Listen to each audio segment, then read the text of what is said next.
Hi and welcome to my latest tutorial. Today I'm working on a little tag for one of my layouts. I'm going to show you a technique to print your tag with a cute little font and have it cut out in a nesty style tag. So I'm working on this layout here, handprints on our hearts, and my tag is going to slip down in a little pocket here at the top of the picture. And I'm going to use one of my Nesties look-alike font. It's a true type font that mimics a bunch of the nestabilities that are out right now, and I'm going to use one of the little blossoms. So the first thing I'm going to do is open up my Sure Cuts a Lot software. There we are. And I need to put on text. And I've already installed that Nestabilities look-alike font, and for me, here it is down here. I'm going to click on it. And I want one of the little blossoms, this guy right here. So, cursor on my mat, there she is. Now when working with this font, I would highly suggest that you put your image on and then click on Keep Proportions. Most of them look best if they keep their vertical and horizontal proportions even, and this is the easiest way to do that. Now I've left a space for my tag to be about 4.5 inches.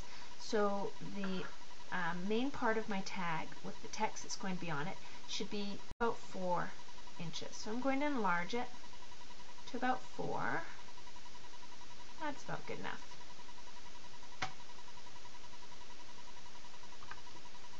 And then when I've cut it out, this is what I'm going to have, a cute little tag with nothing on it. Now I love some of the stamps that are out there on the market right now that have a little dotted edge around it and then an image or typing in the middle. And I want to make that on my tag only custom. And the easiest way I found to do it is with Inkscape. So I've got my Inkscape open and it always starts so small. So we're going to enlarge that a whole bunch and then zoom in. So I'm going to want to put my text in a little circular frame on my tag. So I'm going to need a circle. I'm going to click circle and then come over to my paper. Now when you're using the shapes in Inkscape and lots of other programs too, if you hold down the Control button on your keyboard, you will maintain the proportions and keep it a perfect circle or perfect squares. So I'm going to hold down Control and then click and drag, and you see my circle is perfect. Now I don't know how big it is, and that's okay, I can adjust that in a minute. And it also doesn't matter what your color is on the inside or what your line looks like on the outside, because we're going to change all of that. One of the easiest ways to change the interior color of an object is just to go down here and find your color and change it to white. The other way to do it is to click on your object with a right mouse button. So right click, and you need fill and stroke. The fill is the color on the inside and the stroke is the line on the outside, and we can adjust both of those here. Fill and stroke. So right now in the middle it is clear. I'm going to make sure it stays clear. I'm going to adjust all that down to 0. So I've got no color on the inside, or white. I want to change the exterior line that's going around here, and this is where I'm going to make that dot to dot line, and that's the stroke. So click on stroke. The width of my line right now is 1 pixel. I'll zoom in a little bit on that so you can see. So right now it's pretty small. Right click, fill and stroke. So I can increase that, and I found that a 2 pixel line is really nice, up to about 3. So you can see it's getting thicker as I go. I'm going to stick with a 2, and I would like the dot effect around there. So that's under dashes. And there's a lot of choices. Lots of dots, spread out a bit, dashes, like stitching. Lots of wonderful choices there. I like that one too.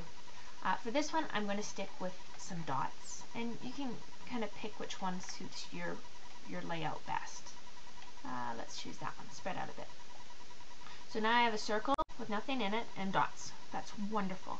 My next step is to add text. You can type your text directly on Inkscape. So you can make a box and start typing, or you can import your text from another program, maybe your blog, maybe a quote you found somewhere on the internet. So let's get some text in there that I've already created in a Microsoft Word document. I've already written my words out. I'm going to just copy from the Word document and paste. I just right click that. And now I've got my text there. And I can already tell that my text is going to be far too big. But there's no point in changing it now because I'm not quite sure what I'll need and I don't like my font. But again, I'll change that as soon as I put it into my circle. So I need to zoom out a little bit so I can see both at once. And I need to select both. There's two ways of selecting both the circle and your text. You can click your cursor button and draw a box around both. Oops, lost my page. And you can see that both the circle and the text is selected. Or you can click on one and then hold your shift button down on your keyboard and you'll have both selected as well. So I need both selected. And I'm going to go up to the top and choose text, flow into frame. And there it is. It is in my circle. It doesn't all fit. The text is kind of boring shaped and it's too big. So it's actually run out the bottom. And that's okay. We're going to fix all of that now. I'm going to click away and then click back onto my text. Oops, double click. And now you can see my font has popped up there and size and all of this stuff.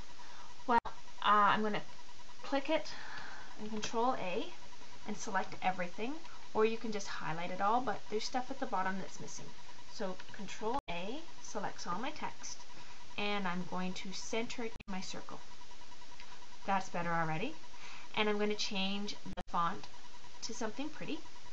And I like Inkscape. It shows you the name of the font and what it looks like. And I'm going to pick Crazy Girls Blonde.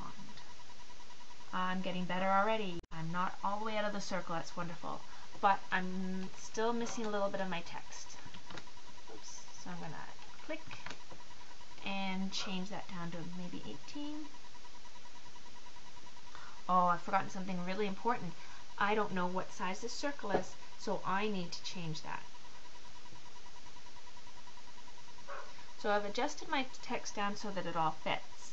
I'm going to go back out, select my cursor, and select just my circle. Now my circle appears to me to be too big, but I don't know that. So first thing I'm going to do is I'm going to lock the proportions, so if I do change my circle, I won't make it into an oval by accident.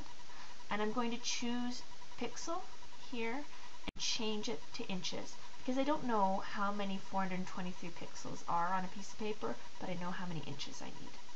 So right now my circle is 4.7 inches, which is too big.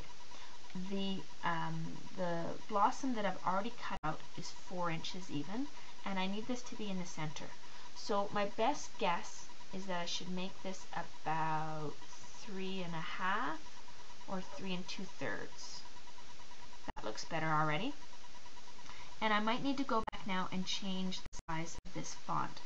It looks okay from here, but I will double click on it, select all, and change the size just to make sure everything fits. No, it looks like 18 was going to be good.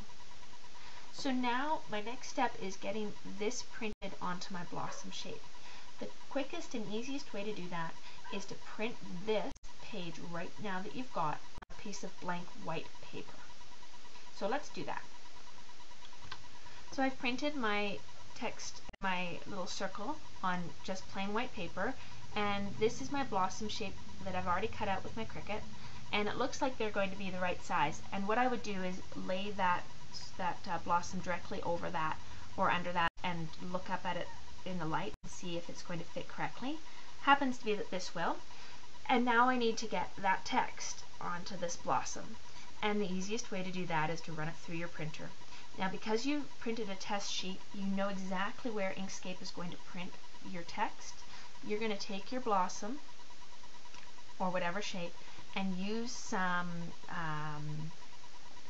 zig glue or some repositionable glue on the back of your blossom and glue it down directly on top of your text. And that way, when you run it through the printer, it should be exactly where you want it. So glue it down, but just with repositionable glue.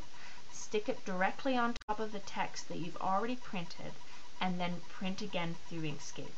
You should get something that looks like this. And that looks pretty good to me. Pretty happy with that. My last step would be to cut another border for my tag, and then to put it in my layout, maybe with a little bit more embellishment or maybe a ribbon. But this is what it will look like. So there's my tag peeking out from behind my picture.